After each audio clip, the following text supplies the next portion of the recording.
오늘도 살아계신 하나님의 말씀의 능력과 은혜가 또 하루의 첫 시간 또 주께 또 우리의 인생을 맡기며 살아가는 저와 여러분의 삶에 가득하기를 좋으신 예수님의 이름으로 간절히 축원드립니다. 오늘 본문을 보면 시인의 저자가 또 하나님 앞에 또 찬양하고 기도하는 내용들이 기록되어져 있습니다. 특별히 오늘 본문을 통하여 하나님은 어떤 분이신가, 우리가 말씀 가운데 하나님이 어떤 분이신지를 찾아내고 우리가 묵상하는 게 무엇보다 중요합니다. 내 마음에 위로되는 말씀이 먼저가 아닙니다. 내 마음에 와닿는 말씀도 사실 먼저가 아닙니다. 내가 좋아하는 말씀, 그런 것이 아니라 어떤 말씀을 대하더라도 그 말씀 가운데 기록된 하나님은 어떤 분이신가를 우리가 먼저 묵상하는 것이 중요한데, 오늘 본문에 보면 다양하게 묵상하실 수 있습니다. 제가 묵상하는 게 정답이 아니죠. 저도 제가 묵상하는 걸 나누는 거지만 여러분들도 여러분들의 삶의 자리에서 오늘 본문의 말씀을 읽고 내가 만나는 하나님을 우리가 고백해야 되는데, 오늘 본문에 보면 1절과 6절에 기록되어 있는 오라라고 하는 명령, 이런 것들을 통하여 우리가 알 수 있는 것, 주님은 언제나 우리를 부르시는 분이시다, 주님은 언제나 우리를 초청하시는 분이시다는 것을 알 수 있습니다. 우리가 새벽의 첫 시간에도 가감 없이 고백하게 되는 것은 이 자리는 하나님이 나를 불러주신 자리라는 것이지요. 감히 나아올 수 없는 이 자리 가운데 주님의 초청이 있어 우리가 오늘 이 자리 가운데 설 수 있음을 우리가 고백하는 겁니다. 주님은 언제나 그렇게 우리를 부르시더라. 그런데 오늘 본문에 보면 시인의 저자가 그렇게 부름받은 자리에서, 주님의 초청의 자리에서 성도는 무엇을 해야 하는가? 그것이 1절과 2절에 기록되어 있습니다. 우리 1절과 2절을 같이 함께 읽어보겠습니다. 오라, 우리가 여호와께 노래하며 우리의 구원의 반석을 향하여 즐거이 외치자. 우리가 감사함으로 오늘 시인의 저자가 어떤 상황 가운데 있는지 정확하게 알 길이 없어요. 그런데 중요한 것은 모든 시편의 저자들도 마찬가지고 우리의 삶도 마찬가지입니다. 우리의 삶의 자리를 기반하여 우리가 하나님을 믿고 하나님을 신뢰하며 살아간 우리의 삶과 무관한 신앙을 우리는 가지고 있지 않습니다. 내 삶의 형편에 따라서, 내 삶의 자리에 따라서 우리의 신앙을 고백하게 되어 있는데, 그런데 신앙의 중요한 것은 우리가 그렇게 컨테스트, 우리의 삶의 정황, 시시각각 변하는 삶의 자리, 이 땅을 딛고 우리가 살아갑니다. 그래서 우리는 늘 가변적이죠. 어제와 오늘의 삶이 다를 수 있습니다. 또 내일의 삶도 다를 수 있어요. 10년 전과 오늘도 다르고 앞으로 우리가 살아갈 날들도 우리가 예측할 수 없는 현실 가운데 살아갑니다. 그럼에도 불구하고 성도로 부름받은 하나님의 자녀는 하나님의 초청의 자리에서 무엇을 해야 되느냐? 오늘 본문 1절과 2절에 기록되어 있는 것처럼 여호와께 노래하며 감사함으로 주님의 초청에 응할 수 있어야 된다. 이거는 절대 불변이에요. 상황에 따라 하는 게 아닙니다. 내 상황이 어떠하더라도 하나님이 부르신 오늘 내 삶의 자리는 여호와께 노래하며 감사함으로 나아가는 자리가 될 수 있어야 한다. 이거는 의지적으로 되지 않죠. 이건 의지가, 내가 이렇게 하면 하나님이 기뻐하셔서 내게 복 주실 거야. 왜 인간적인 마음에 그런 마음이 없겠어요? 주께 봉사하고 헌신하며 우리 마음 한켠에 그런 마음이 있을 때가 있어요. 우리의 사고가 그래요. 내가 이렇게 하면 이만큼 받는 게 우리의 논리입니다. 우리의 삶의 논리예요. 그 정도 되지 않으면 우리의 마음이 왠지 섭섭할 때가 있죠. 그것 때문에 하는 건 아닌데. 그것 때문에 하냐 물어보면 그것 때문에 절대 하지 않습니다. 그렇지만 우리의 마음이 왠지 모를 섭섭한 마음에 사로잡힐 때, 그러니 신앙생활도 그렇게 할 때가 있어요. 내가 하나님께 이마만큼, 처음에는 그렇게 시작하지 않지만 내가 이마만큼 했는데 여전히 내 삶이 달라지지 않아요. 1년을 신앙생활합니다. 2년 해요. 10년 해요. 20년째 기도하는 제목들도 있습니다. 심지어 30년, 40년 평생을 부르짖어도 내 삶 가운데 응답되어지지 않는 기도들이 있지요. 우리가 그 환경과 그 제한을 넘어서기가 쉽지 않아요. 근데 신앙은 그 선을 언제나 넘어갈 수 있어야 됩니다. 하나님, 내가 어떤 상황 속에서도, 내가 어떤 형편 가운데 있다 하더라도 내 평생의 삶이 주님의 초청과 주님의 부르심이라면 그 자리가 하나님을 찬양하고 감사하는 자리가 될 수 있도록 인도하여 주옵소서. 즐겁게 그를 노래하자 오늘 시인이 우리에게 도전합니다. 왜요? 이유가 없는 게 아니에요. 왜 그렇게 해야 되느냐? 3절이지. 3절의 말씀을 같이 읽습니다. 여호와는 크신 하나님이시여 모든 신들보다 크신 왕이기 때문이도다. 모든 것보다 크신 하나님. 이 당시의 시인은, 이 당시의 사람들은 하나님만 있다고 생각했던 것이 아니라 이 당시의 모든 부족들은 자신들만의 신이 있었어요. 이 당시 문화가 그렇습니다. 그 마을을 관장하는 신이 있어요. 저 마을에도 저 마을을 관장하는 신이 있어요. 저쪽 나라도 저 나라를 관장하는 신이 있어요. 우리나라는 하나님이 관장하시는, 하나님이 다스리시는 나라라고 이스라엘 백성들이 고백했죠. 수많은 신들에 둘러싸여 있습니다. 시인이 하나님 하나님 외쳐도 수많은 신들이 자신의 삶을 에워싸고 있어요. 근데 이 시인이 이 당시에 삶의 정황에서 고백하는 거예요. 우리 하나님은 어떤 신과도 비교할 수 없는 위대하신 하나님이시다. 모든 신들보다 크신, 오히려 그 신마저도 다스리시는 하나님이시다. 그 하나님 한 분만으로 오늘 내 삶의 자리에서 나는 노래하며 하나님께 감사함으로 나아갈 수 있다. 이 신앙의 위대한 고백이 오늘 하루를 시작하는 저와 여러분에게 반드시 있게 되기를 좋으신 예수님의 이름으로 간절히 축원드립니다. 기쁘고 감사한 일이 있어야 찬양이 나올 것 같지요? 사실 그렇지 않습니다. 우리가 그렇게 한다 생각하지만 아니요. 하나님을 크게 바라보지 않으면 성도는 절대 하나님을 찬양할 수 없어요. 내 삶이 힘들고 어려운데 어찌 찬양이 나옵니까? 주님을 크게 바라볼 때, 내 삶의 형편이 좋아질 때가 아니, 하나님을 크게 바라볼 때 벚꽃만 봐도 찬양이 나오죠. 왜 나옵니까? 아름다워. 그냥 꽃이 이뻐서요? 아니요. 저 꽃을 보면서도 하나님의 위대하심을 우리가 마음으로 느끼기 때문에 찬양이 절로 나와요. 이쁘다로 끝나지 않습니다. 야, 보기 좋다로 성도가 끝나지 않아요. 저 꽃과 나무들을 바라보며 좋은 날씨 속에서 우리의 입술이 주를 찬양하게 되는 거예요. 내 삶만 들여다보면 절대 찬양 안 나오죠. 어떻게 찬양이 나옵니까? 하지만 오늘 시인과 같이 크신 하나님, 4절 5절에 보니 땅의 깊은 것까지도, 산의 높은 것까지도, 바다까지도, 육지까지도 손수 만드시며 지으신 하나님을 바라볼 때 우리의 삶에 노래와 감사가 터져 나온다. 평생에 이 하나님만을 붙들며 살아가는 저와 여러분 되어지시기를 좋으신 예수님의 이름으로 간절히 축원드립니다. 그리고 시인이 두 번째 부름에 대해 이야기합니다. 6절의 말씀, 우리 6절의 말씀을 같이 읽겠습니다. 오라 우리가 굽혀 경배하며 우리를 지으신 여호와 앞에 무릎을 꿇자.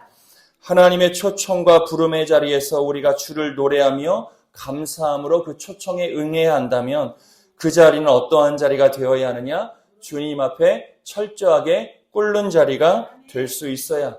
나를 죽이는 자리죠. 쉽게 직설적으로 강하게 표현하면 나를 죽이며 주 앞에 무릎 꿇는 자리가 주님의 부름과 초청의 자리가 될 수 있어야 돼요. 주님 앞에 예배하고 주님 앞에 기도하고 주님의 말씀을 들을 때 우리의 소리가 절대 크지 않아요. 육성의 소리를 얘기하는 게 아닙니다. 내 마음의 소리를 앞세우지 않아야 합니다. 주님 앞에 모든 것보다 크신 주님의 존재 앞에 우리가 납작 엎드려 살아가는 삶의 자리가 부름의 자리라는 것을 절대 잊지 않아야 하지요. 그 자리에서 시인은 우리에게 강권적으로 요청하는 것이 있습니다. 그것이 7절이지요. 7절의 말씀을 같이 한번 읽어보겠습니다. 그는 우리의 하나님이시여 우리는 그가 기르시는 백성이며 그의 손이 돌보는 양이기 때문이라. 너희가 오늘 그의 음성을 듣거든 그 무릎 꿇는 자리에서 무엇하라 이야기하냐면 음성을 들어라 이야기합니다. 주는 우리의 목자시고 너희는 양이기 때문에 주의 음성, 목자의 음성을 들어라. 근데 언제 들어라 이야기합니까? 오늘이요. 이게 중요합니다. 오늘 그의 음성을 들으라는 겁니다. 신앙은 언제나 오늘에 초점이 맞춰 있어요. 절대 놓치지 마세요. 오늘이에요. 주의 말씀을 듣고 내가 끄덕여요. 아멘 합니다. 언제 그 말씀에 순종하시는 거예요? 오늘 하는 거예요. 근데 아멘은 해요. 아멘은 합니다. 그 말씀에 동의한다. 아멘. 근데 아멘이 신앙의 종지부가 아니잖아요. 아멘으로 신앙이 마침표가 찍어집니까? 아니요. 아멘은 어떤 의미입니까? 주여 그 말씀 맞습니다. 제가 그렇게 살겠습니다예요. 그러니까 아멘하면 어떻게 하는 거예요? 사는 거예요. 아멘하고 안 삽니다. 머리로는 끄덕여요. 손과 발과 마음 움직이지 않아요. 저문만 나가도 아멘한 거 다 있습니다. 그냥 좋은 감정 하나만 남아요. 기분 좋은 거 하나만 남습니다. 예배는 내 기분 좋음으로 끝내는 게 아니죠. 예배는 그래서 마지막에 뭐예요? 파송과 결단이에요. 결단하고 주의 파송을 받아 나가 말씀대로 사는 겁니다. 시인은 오늘이에요. 오늘이라고요. 오늘 그의 음성을 들어라. 양이요. 오늘 주일에도 이 말씀이 주제인데, 양은 앞이 보이지 않지요. 양의 길은 누가 결정해요? 목자가 결정해요. 근데 목자의 무엇으로 결정됩니까? 목자의 소리로 결정되는 거예요. 양은 목자의 음성으로만 자신의 길을 움직입니다. 그 길이 어떤 길인지 양이 판단하지 않아요. 목자가 어디로 끌고 가는지 양은 알 길이 없어요. 근데 양에게는 딱 하나밖에 없습니다. 내 목자의 음성을 듣고 움직일 때 내 생명이 가장 안전하다고 하는 그 신뢰 하나가 목자의 음성을 알고 목자의 음성을 듣고 반응하게 만든다는 것이죠. 그러니 시인도 그렇게 고백하는 겁니다. 나를 부르신 하나님 앞에 오늘 내가 무릎을 꿇고 하나님 앞에 납작 엎드려 무엇해야 되느냐? 주의 음성을 들어야 된다. 내일이 아니라 오늘 듣고 그 말씀에 순종해야 된다. 주의 말씀이 수만 가지로 선포되어지지만 두 개잖아요. 근데 그 둘은 하나잖아요. 예수님께서도 뭐라고 율법을 정리하셨습니까? 예수님이 정리하신 율법이 수만 가지죠. 수만 가지의 율법을 주님께서 딱 하나로 정리하셨잖아요. 내 하나님을 사랑하라고 하셨고, 그와 같이 내 이웃을 내 몸과 같이 사랑하라고요. 율법은 다른 게 없어요. 주의 음성을 들으면 그것이 깨달아지는 것이죠. 어떤 형식으로든 주를 사랑하며 내 이웃을 내 몸과 같이 사랑하는 삶을 우리가 매일같이 오늘 이 시간 살아가는 겁니다. 새벽의 시간, 내 생각을 높이며 내 생각이 맞구나 라고 내가 동의하는 시간이 아니라 하나님 앞에 무릎을 꿇고 주님의 음성을 듣는 시간이 되어야 합니다. 그런데 어떻게 해야 오늘 그의 음성을 듣느냐? 시인은 8절의 말씀을 놓치지 않지요. 8절의 말씀을 같이 한번 읽어보겠습니다. 너희는 무리바에서와 같이 또 광야의 마사에서 지냈던 날과 같이 너희 마음을 완악하게 하지 말지어라. 이스라엘 백성들이 절대 잊지 않아야 하는 사건입니다. 무리바와 마사의 사건은 어떤 사건입니까? 물이 없다고 이스라엘 백성들이 하나님께 원망했던 자리였어요. 하나님이 먹을 것과 입을 것, 잘 것, 길, 마실 것 모든 것들을 하나님께서 예비해 주셨음에도 불구하고 지금 당장 내 눈에 보기에 내 시점에 내 때에 물이 없다고 이스라엘 백성들이 하나님을 원망하며 다시 애굽으로 돌아갈 것을 그들이 간청했던 그 자리가 무리바와 마사의 자리였습니다. 왜 무리바와 마사에서 그들은 하나님을 원망할 수밖에 없었어요? 마음이 완악해졌습니다. 완악해진 마음에 주의 말씀의 신뢰는 있을 수 없었던 일이지요. 그러니 주님께서 너희는 오늘 그의 음성을 들어야 된다. 오늘 이 시인이 너는 오늘 그의 음성을 들어야 된다. 듣기 위해서 너의 마음의 완악함을 절대 그냥 두어서는 안 됨을 우리에게 이야기하는 것입니다. 사랑하는 여러분, 신앙생활하며 여러분들의 마음이 굳어지는 일이 없기를 좋으신 예수님의 이름으로 간절히 축원합니다. 이게 진짜 어렵습니다. 마음 굳어지면 아무것도 할 수 없어요. 마음이 굳어지면 살 힘도 사라집니다. 몸도 안 움직여져요. 손 하나도 까딱하기 싫어지는 것이 우리의 마음입니다. 그러니 하나님 앞에서도 마찬가지죠. 우리의 마음이 굳어지면 이 자리에 앉아 있어도 모양은 있어도 하나님의 말씀, 주의 음성 하나도 들려지지 않습니다. 듣는다 하여도 그 말씀대로 살아갈 일도 만무하게 되는 것이지요. 사랑하는 여러분, 음성을 듣는 거 중요하고 무릎 꿇고 주를 노래하고 찬양하는 거 가장 중요하지만 그것을 가능하게 하는 것은 우리의 마음에 완악한가 완악하지 않은가에 있을 수도 있는 거예요. 그러니 오늘 하루의 첫 시간 주님 앞에 주여 내 마음이 굳어지지 않고 완악해지지 아니하도록 내 마음을 온유한 마음으로 주께서 인도하여 주옵소서. 그렇게 주님 앞에 여러분들의 마음을 지키고 나아가는 은혜가 꼭 있게 되기를 간절히 축원드립니다. 그렇게 살아가면 우리에게 주시는 하나님의 축복이 11절 반어법으로 주어지는데 11절의 말씀입니다. 11절의 말씀을 마지막으로 같이 읽습니다. 그러므로 내가 노하여 맹세하기를 그들은 내 안식에 들어오지 못하리라. 초청하여도 노래하지 않고 감사하지 않고 초청 앞에 무릎 꿇지 않고 오늘 그의 음성을 듣지 않고 마음의 완악함으로 살아가는 자는 주의 안식 가운데 들어갈 수 없어요. 주의 영원한 쉼, 주님이 주시는 평안을 누릴 수가 없습니다. 하지만 반대로 그 삶의 상황이 어떠하든 정황이 어떠하든 하나님의 초청과 부르심의 자리에서 주의 구원을 즐거워하며 외치고 주의 구원에 감사하고 하나님을 크게 바라보며 그 하나님의 크신 전능하신 앞에 우리가 무릎 꿇어 경배하고 그의 음성을 듣고 마음의 완악함을 버린다면 우리의 오늘의 삶의 자리는 주께서 주시는 안식의 자리가 될 수 있다는 것이지요. 사랑하는 여러분, 안식 거저 주어지지 않습니다. 내가 쉰다고 안식이 아닙니다. 내가 아무 일도 안 한다고 안식이 아니에요. 내가 오늘 좀 안식해봐야지 그렇게 안식이 주어지지 않아요. 여행 가면 편안합니까? 아니요. 여행도 안식하기 위해 가지만 그것도 온전한 안식이 될 수 없습니다. 물론 우리의 궁극적인 안식은 저 천성 하나님이 예비하신 거처 하늘나라에서 주어지겠지만 우리가 하나님이 얘기하시듯 저 천국을 소망하며 오늘을 천국으로 살아가야 한다는 과제가 있듯 우리의 영원한 안식을 바라며 오늘 하나님이 주시는 안식을 누려야 하는데 그 안식은 오늘 나눈 말씀처럼 우리의 삶의 자리가 주의 초청의 자리임을 알고 주를 노래하고 감사하고 크신 하나님을 바라보며 주님 앞에 우리가 모든 걸 무릎 꿇고 내려놓고 주의 음성을 들으며 마음의 완악함을 버릴 때 그때 우리의 삶에 말로 형용할 수 없는 안식이 찾아온다는 것을 꼭 기억하시고 여러분들의 삶을 이 은혜 가운데 세워가는 복된 한 날 되어지시기를 내 입술로 고백한 대로 살아가는 한 날이 되셔야 돼요. 주님 앞에 아멘 중요해요. 아멘 하지 말자는 게 아닙니다. 하지만 무게감을 알아야 돼요. 주님 앞에 결단의 무게를 우리가 알고 살아가야 합니다. 사람 앞에서도 말 한마디 쉽게 하기 어렵습니다. 내 인생이 가벼워 보일까 봐. 사람 앞에서도 말 조심하며 살아가지 않습니까? 사람 앞에서도 우리가 말을 얼마나 아끼며 살아갑니까?